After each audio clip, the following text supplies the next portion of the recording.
Hey y'all, this is Kyle, aka Vulcan Wolverine. It is Tuesday, June the 12th, 2018. Um, Good morning, Vietnam. The war continues. So many TIs are being just mutilated and just attacked by electronic warfare and hurt so badly. I haven't been doing great. I am having severe cognitive issues, and I think Dr. Horton said it best, like an artificial meningitis. That's kind of what it feels like an artificial fibromyalgia or meningitis. She's being horrifically, brutally murdered in her home, by directed energy weapons. We all need to support her and what she's doing and what the techno crime fighters are doing. So many people are getting so much information out there. I'm seeing so many alternative media sites that aren't focused just on targeted individuals or are targeting. They're reporting voice to skull, reporting directed energy weapons.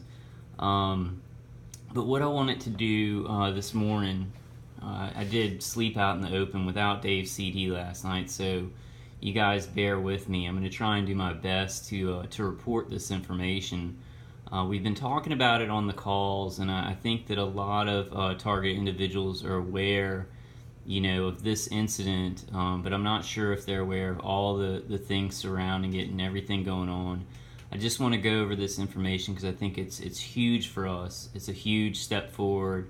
Even though people being harmed by these directed energy weapons in any way is horrible, now it's a trend in the mainstream media that they are reporting these incidents. The one in Cuba and now the one in China.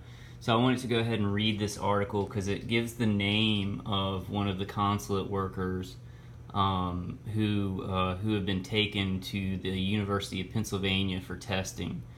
There's 8 of them. I think there's either 8 of them including him or maybe 8 and then him. And more are reporting it every day. So let me go ahead and just read the article. I kind of want to just stay on point because I really am. I'm having trouble cognitively. Having trouble, that's why I haven't been making videos lately, guys. I usually will watch YouTube videos or see information and just keep track of it, and then when I make a video, kind of cover it all. But I'm forgetting a lot. It's hard for me to keep a lot of things that I'm going over. When I start making a video, I will forget everything. So let me just go ahead and read some of this. There's some the JAMA reports, and I forgot what that stands for, but the Journal of American Medicine, something about that's I guess that's I don't know the last one. I guess Association is the last A on that one. But the Cuban embassy workers got tested, and they went through certain tests for that. I may hold off and make another video, in 1 or 2 days about that and kind of separate these two because I just don't want to put too much in one video. I do have to upload my videos in parts from my phone. I got one through on the computer, like I did. I had a video 17 minutes, and I got it up on the computer, but then the next one that I tried, my attackers did stop me from uploading it to YouTube because they are hacked into my computer. So let's just get started. U.S. diplomats evacuated in China as medical mystery grows. And I'll read this under the caption of this picture.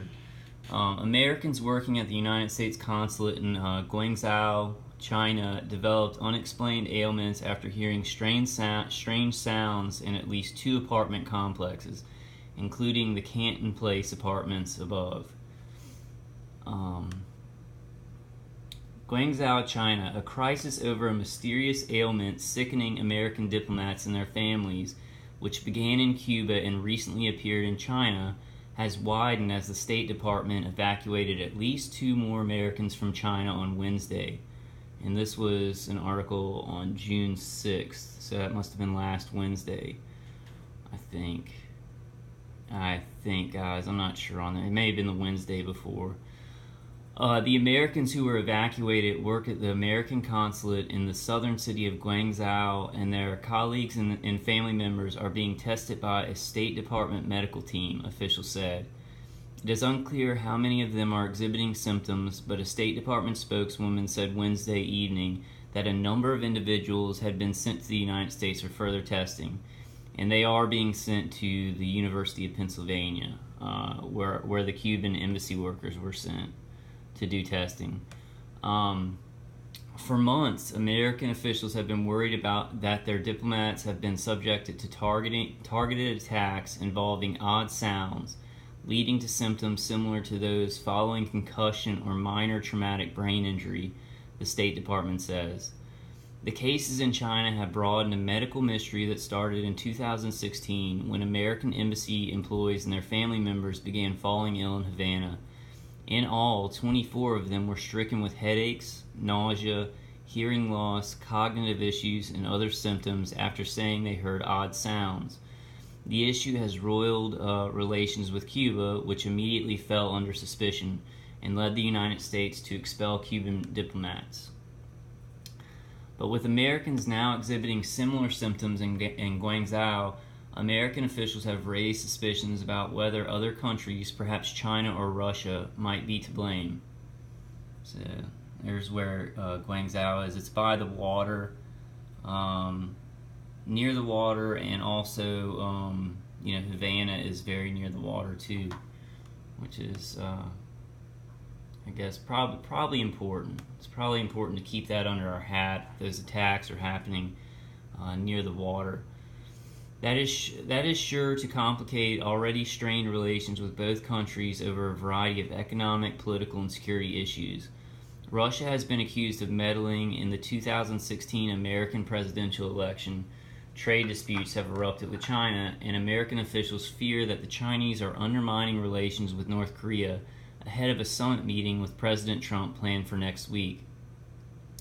The new illnesses in China come just weeks after American officials reported finding their first case here in Guangzhou, where a consulate employee got sick. Some American officials in this city live in apartment complexes filled with other foreigners and wealthy Chinese. That is where the ailing employees were subjected to unusual noises.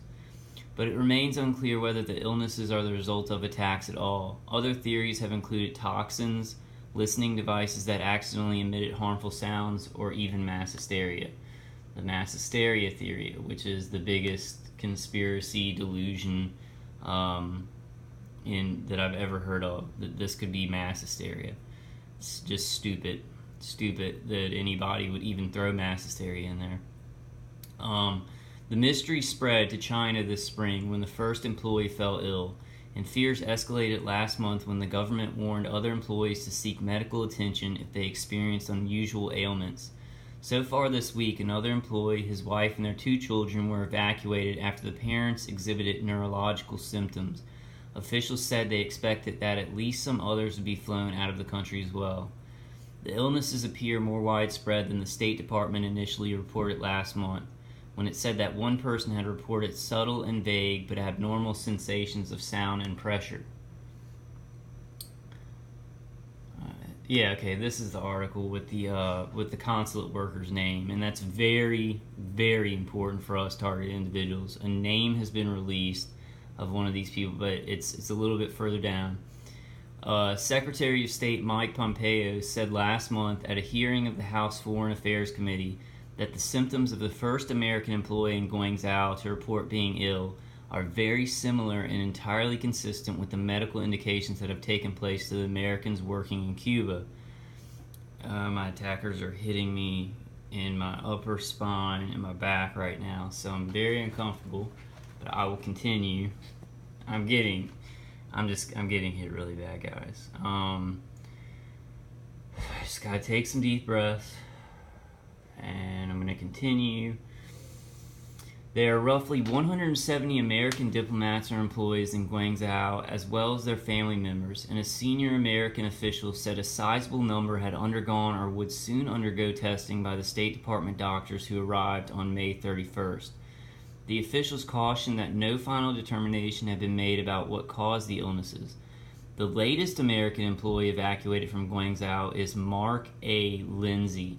So it's spelled M-A-R-K, and then his middle initial A, and then Lindzi, L-E-N-Z-I. So it's a different way to spell Lindzi, L-E-N-Z-I.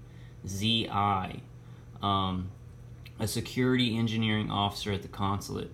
He left Wednesday evening with his wife and 2 children after having suffered in recent months from what he described in an interview as neurological symptoms. So that's very important, guys.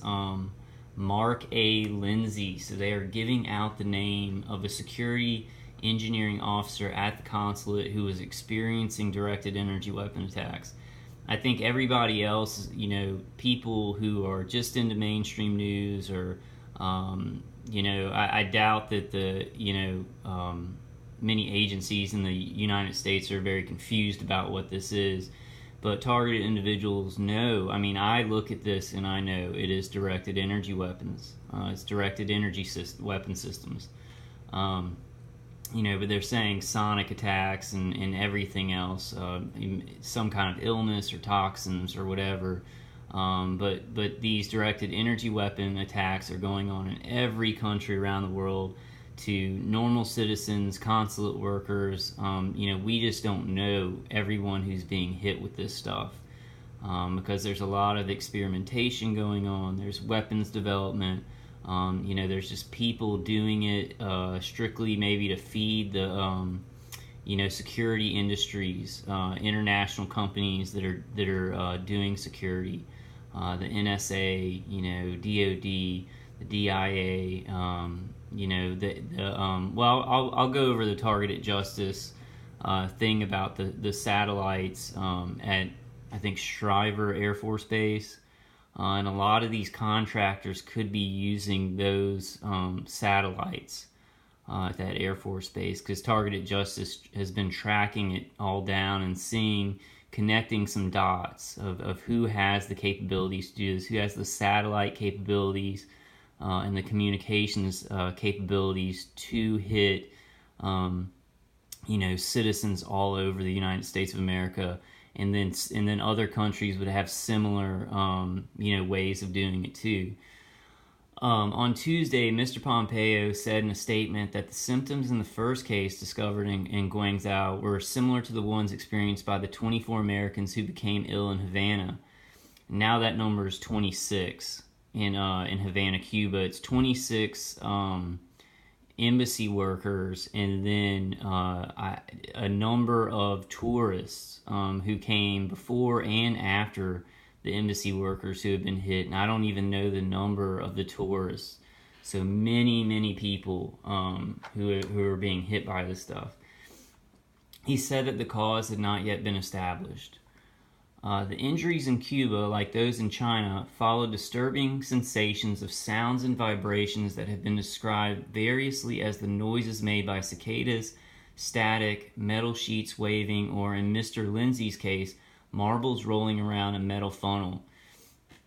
Now that we had talked about that on one of my calls, and I was thinking that would be kind of like the whooshing sound, the tinnitus-like sound, but at a lower level, where it just sounds like a whooshing sound in the ears, but also causes pressure to the head. And I've experienced that too.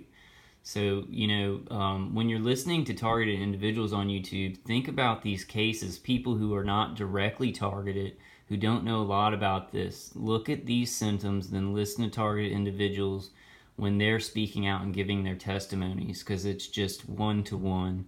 It's just one-to-one.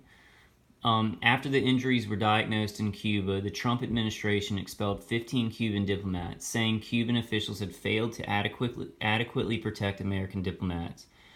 Oh, God, my back. All right. All right, guys. The Cuban government denied any involvement and questioned whether any attacks had taken place. American officials suggested it was too soon to consider such a response in China, though they have raised it with the Chinese government. On May 23rd, the State Department disclosed that an employee stationed in China had complained of subtle and vague but abnormal sensations of sound and pressure over several months from late 2017 until April. That employee who was evacuated was not identified. So that was an employee before Mark Lindzi. And Mark Lindzi was very agitated that no one had spoken out about that was kind of covered up. We are not aware of any similar situations in China, either inside or outside the diplomatic community, the department said in the health alert. It advised others with concerns about any symptoms or medical problems to consult a doctor. And that'll help, because doctors really know what's going on. Or if they do know what's going on, they'll help us a lot. And that was sarcasm, guys. The disclosure caused anxiety and anger among American government employees in China. Others have since come forward to report similar experiences or symptoms. And I think, okay. In a statement on Wednesday evening, the State Department spokeswoman Heather Nauert said that a number of individuals had been sent to the United States for further testing and that the medical examinations continued in Guangzhou. And they are being sent to the University of Pennsylvania. Okay, so this is about Mark Lindzi. I guess I'll just try and, because I have some other articles that I wanted to get to on this, but I will just make it a long one, and I'll just put it out in parts. Among those who report symptoms were Mr. Lindzi. In an email sent to the entire staff of the consulate, he complained that the first employee was